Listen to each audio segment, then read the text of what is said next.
I still remember that night, with absolute clarity. At my own 40th wedding anniversary party, my son stood up. He looked around the room filled with family, then spoke slowly. Mom and Dad are old now. Starting next month, either pay rent or move into a nursing home. The room went silent. My wife sat beside me, her hands trembling just slightly, beyond her control. I didn't argue.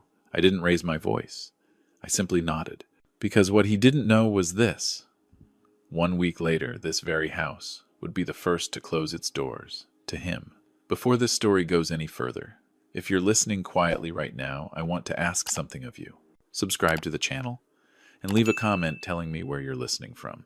Sometimes just knowing there's someone on the other side of the screen, sitting still, thinking along with me, that's enough to keep stories like this being told. My name is Colt. I'm 68 years old, a retired engineer. I've lived in this old house with my wife Daisy for nearly 40 years. She has Parkinson's, the kind that comes slowly, but stays for a very long time. We have one son. His name is Brooks, and my daughter-in-law is Skylar. That evening, while everyone was still sitting around the anniversary table, I had no idea that the people closest to me would be the first to make this house feel unfamiliar. The celebration was held right here in the Victorian home where I've spent nearly half my life. 40 years of marriage. And all I wanted was a quiet night. No loud music. No show. Just family. A few candles. And a small cake in the middle of a worn living room. Daisy started preparing early that morning. Her hands shook, slowing everything down, but she wouldn't let anyone help. I saw that, and I didn't stop her. For Daisy, being able to do something herself still mattered more than comfort. When the guests arrived, Brooks came last. He walked in as if this were no longer my home. An expensive suit, a polite smile, a rushed handshake. Skylar walked beside him, her eyes scanning the room, as if she were taking inventory. No one congratulated Daisy first. They talked about the market, about real estate, about things I no longer cared about. I was used to that distance. I thought I could endure one more evening. When it was my turn to say a few words, I hadn't prepared a speech. I only wanted to say thank you. Thank you to Daisy, for staying when I was unemployed, when money ran thin, when I chose to retire earlier than planned. I had barely opened my mouth when Brooks cut in. He didn't raise his voice. He spoke calmly, with the tone of someone who had practiced saying unpleasant things in front of a mirror. He pulled a stack of papers from his jacket, placed them on the table, pushed them toward me. I recognized them immediately. Power of attorney. I had signed it 6 months earlier on an exhausting afternoon after returning from the hospital. Brooks said it was just a precaution, so I can help handle paperwork if needed. I believed him, because at the time, Daisy was sitting on the bed, her hands shaking without pause. Brooks said the house was tied up in property taxes. He said the amount owed was large enough to complicate everything. He said he had already stepped in as a guarantor. I didn't remember seeing any bills like that, but he spoke with certainty, and he said it in front of everyone. Then he stated the amount, $4,500 a month, rent, maintenance, management fees. No one in the room spoke. I could hear Daisy breathing, broken, soft, as if she were trying not to disturb anyone. Brooks ended with a sentence I know I will remember for the rest of my life. He said he couldn't support his parents forever, that we were old, that a public nursing home was a reasonable option. Skylar said nothing. She only nodded slightly, as if confirming a decision made long ago. I looked around the room. Relatives lowered their eyes. No one objected. No one asked questions. Maybe they thought it was a private matter. Maybe they didn't want to get involved. I looked at Daisy. She wasn't crying, but her eyes were empty. I knew she was wondering what she had done wrong. I was wondering the same thing. I didn't get angry. I didn't argue. I said I understood. My voice was even, slow, as if I were answering an administrative question. Brooks looked relieved. He thought it was settled. He smiled and said he would send the lease agreement the following week. The party ended earlier than planned. Guests left quickly. No one said goodbye to Daisy again. We cleaned up together, picked up unused plates, blew out the candles. The room returned to its usual quiet. That night, Daisy couldn't sleep. She sat by the window, looking out at the garden we hadn't tended in a long time. I didn't comfort her. I just sat beside her, placed my hand over hers. I knew any words would have been unnecessary. In my mind, things began to rearrange. Small details. Bills I had never seen. Sentences that sounded too smooth. The way Brooks handled the documents, like he was already used to them. I understood then that the ultimatum wasn't spontaneous. It was the result of a process. And I also understood that my silence that night made Brooks believe he was in control. He didn't know that I had begun to remember everything. Every detail, every word, every look. The anniversary party ended in silence. But for me, it wasn't an ending.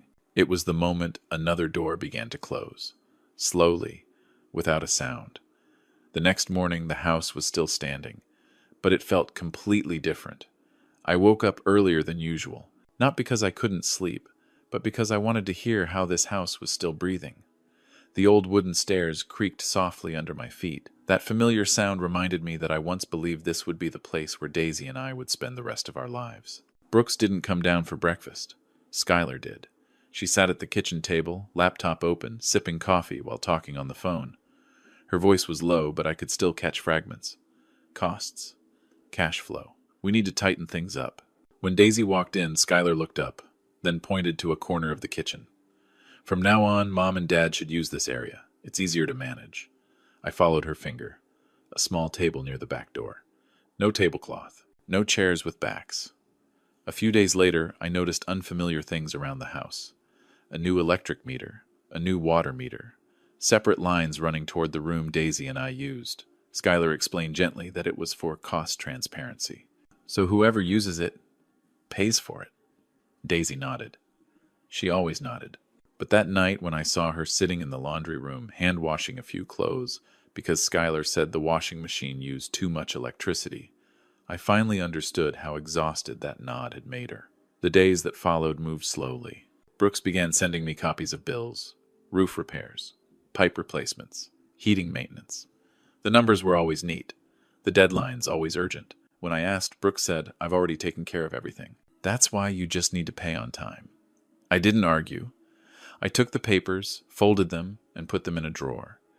I told Daisy I would take a part-time job.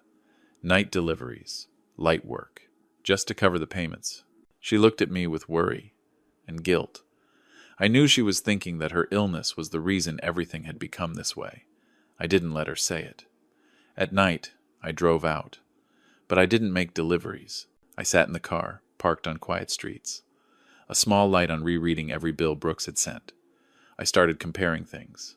Dates, company names. I called a few numbers. Some didn't exist.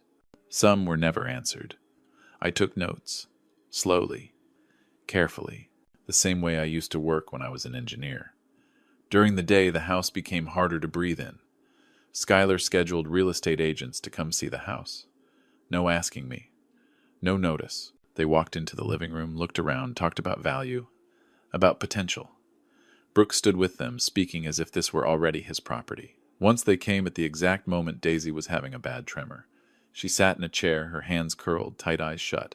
I was preparing her medication when Brooks led the visitors inside. He smiled and said my parents were longtime helpers, allowed to stay out of family kindness. The agents nodded, smiled politely. No one looked at Daisy for more than a second.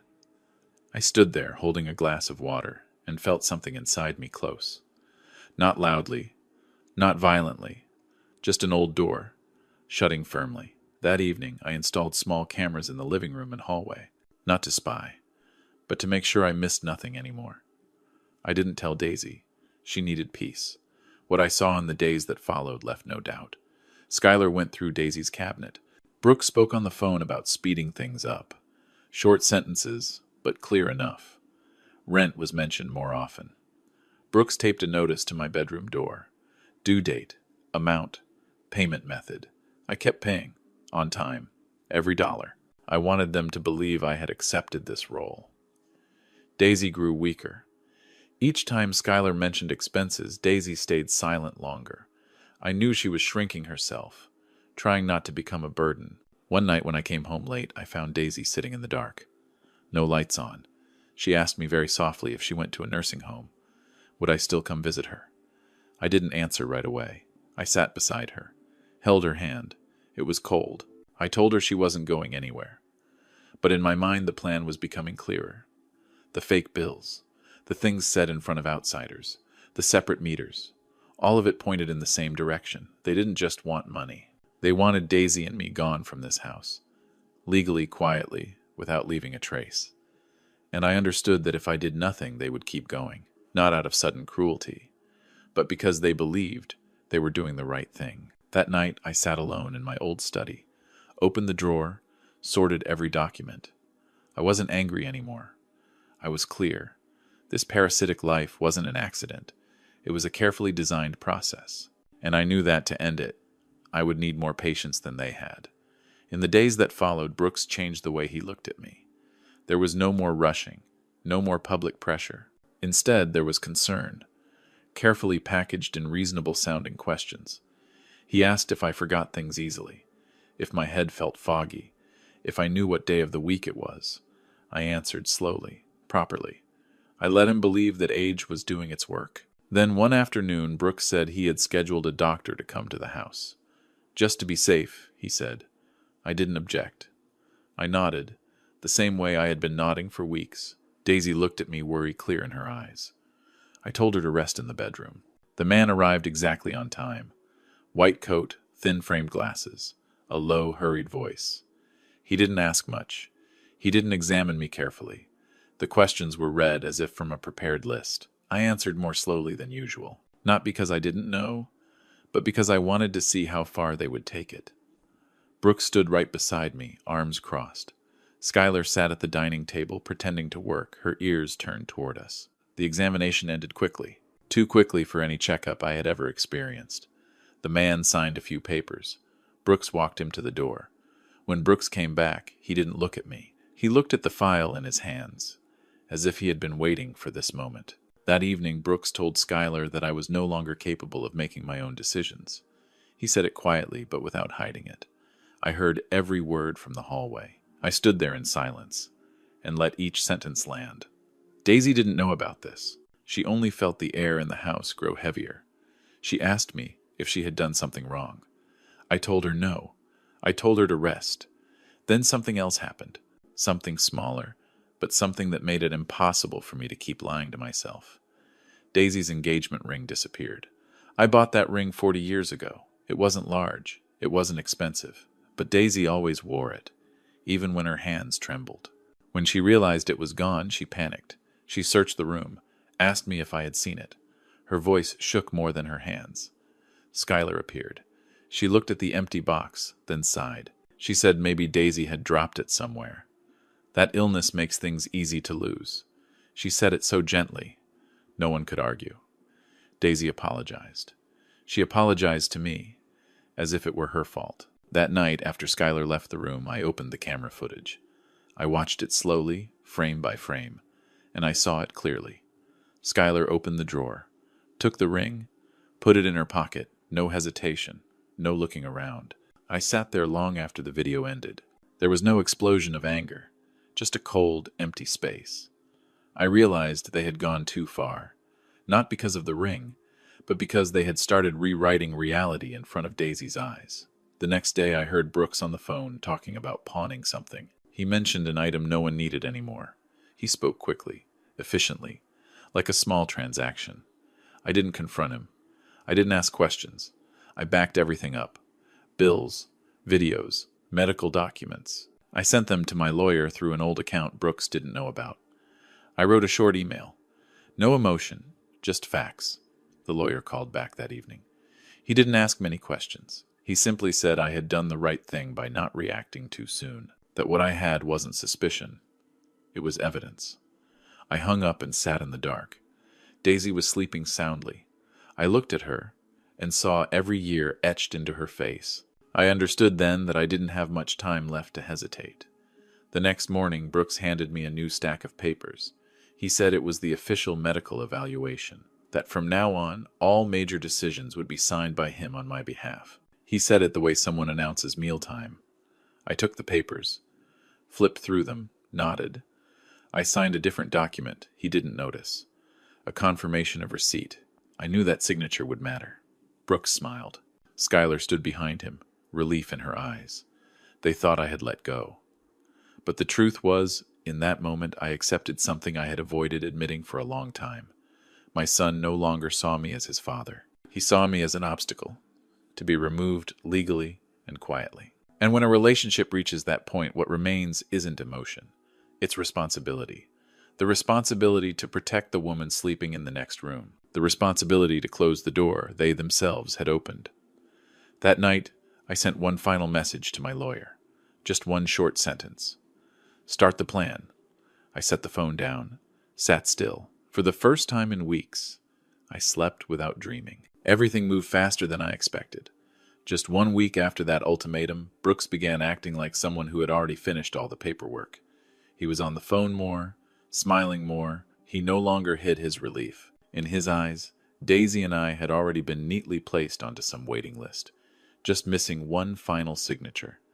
That afternoon, I heard the sound of suitcases dragging across the stone tiles in the front yard. I didn't need to look out the window to know what was happening. Brooks didn't call me. He didn't knock. He placed 2 of my old suitcases outside, right next to the withered flower bed. Decisive, clean, like handling an expired item. Inside the house, Skylar was setting up a table. Not large, but large enough to call it a celebration. I heard her tell someone that everything was done, that there were just a few final steps. Daisy sat in the armchair, looking out at the yard. She didn't ask anything. I knew she understood. I gently put her coat on her slowly, as if we were getting ready for a walk. I told her everything would be fine. I spoke calmly. I needed her steadier than me. When Brooks came back into the living room, he looked at me with practiced sympathy. He said the nursing home was ready, that they would come pick us up the next morning, that this was the best option. I didn't object. I only asked him one question. Did anyone still need to sign anything else? Brooks shook his head. He said everything had already been handled. I nodded. A few minutes later, the doorbell rang. Brooks frowned. Skylar looked up confused. No one was expecting more guests. Brooks opened the door, and in that moment I saw his shoulders stiffen. Outside, it wasn't one person. It was a group, 2 lawyers, 1 assistant, and a middle-aged woman holding a thick folder. They introduced themselves briefly. Their firm, my name. Brooks turned and looked at me, panic in his eyes. I stepped forward, adjusted my collar, unhurried. There was no need to rush anymore. I said they were here at my invitation. The room went silent. Skylar stood up and stepped back. Brooks asked me what I was doing. I didn't answer right away. I invited everyone to sit down. I asked for a glass of water for Daisy. I wanted everything done properly. The lawyer opened the file. He spoke about ownership, about the legal structure of the house, about a holding company Brooks had never heard of. C&D Legacy. Brooks forced a laugh. He said the house belonged to the family. He said he had documents. He said he held power of attorney. The lawyer nodded. He said that was exactly why they were here. One document was placed on the table, then another. Dates, signatures. I watched Brooks. The color drained from his face quickly. Skylar began firing questions, her voice higher, faster. The lawyer explained that the house had never belonged to Brooks, that the company listed had owned it for years, that every rent payment Brooks had collected from me carried no legal standing, that the repair invoices were now under review. Brooks turned to me. He asked how long I had known. I said, for a long time, longer than he thought. Then I added one more thing. That Brooks's job, the brokerage position he liked to boast about, was connected to a transaction involving that same company.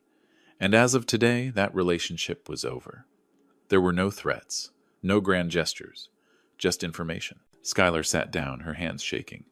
Brooks stood frozen. In his eyes, the confidence was gone. All that remained was a question he didn't dare ask. When had it slipped out of his control? The lawyer continued. He spoke about abuse of power of attorney, about an invalid medical assessment, about financial coercion of an elderly person. His tone was steady, emotionless, but every word landed heavy. Brooks began to speak. He said he only wanted to help, that he was under pressure, that he didn't mean to go this far. I didn't interrupt him. I let him finish. I had heard those explanations for years. When he stopped, I spoke slowly. I said I had stayed silent not because I was weak, but because I needed to know who I was dealing with. I said that placing my suitcases in the yard had answered that question. I told him that from today on I had no financial obligation to him, that every dollar I had paid would now be reviewed. I said I didn't want noise. I only wanted things returned to where they belonged. The lawyer stood up. He said they would follow up in writing. He greeted Daisy politely, with respect. When they left, the house became strangely quiet. No laughter, no phone calls. Brooks sat down as if his legs could no longer hold him. Skylar looked around as if searching for a new place to stand. I didn't stay long. I helped Daisy to her feet. I told her we were going away for a while. I didn't explain further. Before stepping out, I turned back and looked at Brooks. I told him that some doors once closed do not open again. Not out of hatred, but out of safety. I closed the door behind me. Not hard, not softly, just firmly enough for the house to understand that control had changed hands a long time ago. We left Charleston the next morning. There were no goodbyes. No one came to see us off. I locked the house one last time, handed the keys to the company's property manager, then placed my hand on Daisy's shoulder. She didn't ask where we were going. She just nodded. That was enough. The drive followed the coastline. The morning sea was calm, unadorned. Daisy leaned her head against the window. Her breathing was steadier than it had been in days. I realized she had fallen asleep. A deep sleep. Not restless. I slowed the car down. Some moments matter most because you don't disturb the quiet that has just returned. The medical retreat was far from the city. Not crowded. No large signs. No noise. They welcomed Daisy calmly. No rushing. No treating her like a problem to be managed. I watched the way they spoke to her. Short sentences. Clear. Respectful. She smiled. A rare smile. One I hadn't seen in months. In the early days, I stayed close to her more than I spoke. We walked along the wooden path by the sea in the afternoons when the sun softened. Daisy moved slowly, but she no longer shrank inward. She began asking small questions. Where the wind came from, whether birds returned this season, I answered unhurried. There was nothing left to prove. News from Charleston arrived regularly through the lawyer. Brief, without emotion. Brooks and Skylar moved out of the house within 2 weeks. Brooks's job ended. Outstanding debts were recorded. Everything followed procedure, quietly. I read the messages, then set the phone down. I didn't feel relief. I didn't feel satisfaction. Just a necessary ending. One afternoon, Daisy asked about the ring. I told her I was keeping it. She was silent for a moment, then said that was all right. That maybe the ring had already done its job. I didn't argue. That evening, I went for a walk alone. The lights along the shore came on early. I stopped at a small shop by the road, the kind that doesn't need an introduction. I chose a simple ring. Not large, not ornate. When I paid, I noticed my hands weren't shaking. For the first time in a long while, the next sunset came slowly. Daisy sat on a wooden bench, a light scarf around her shoulders. I knelt in front of her without drawing attention. I told her this wasn't a replacement, just a beginning. She looked at me for a long time, then nodded. I slipped the ring onto her finger. The sun lowered, the light softened, as if it knew when to stop. That night, Daisy went to bed early. I sat on the porch listening to the waves. I thought about Brooks, about the years I was away for work, about the times I chose silence when I should have spoken. I don't fully forgive myself, but I accept my share of responsibility. Some mistakes can't be fixed with money. They can only be fixed by stopping at the right time. A few weeks later, Daisy became more stable. She had her own routine, people to talk to, gentle exercises. I no longer had to explain our existence to anyone. No surprise bills. No measuring eyes. One morning, I received a message from Brooks. Just one short line. No apology, no accusation. I read it, then deleted it. I didn't block him. I didn't reply. Some distances need to remain so people can learn how to stand on their own. I began writing down small daily tasks. Water the plants.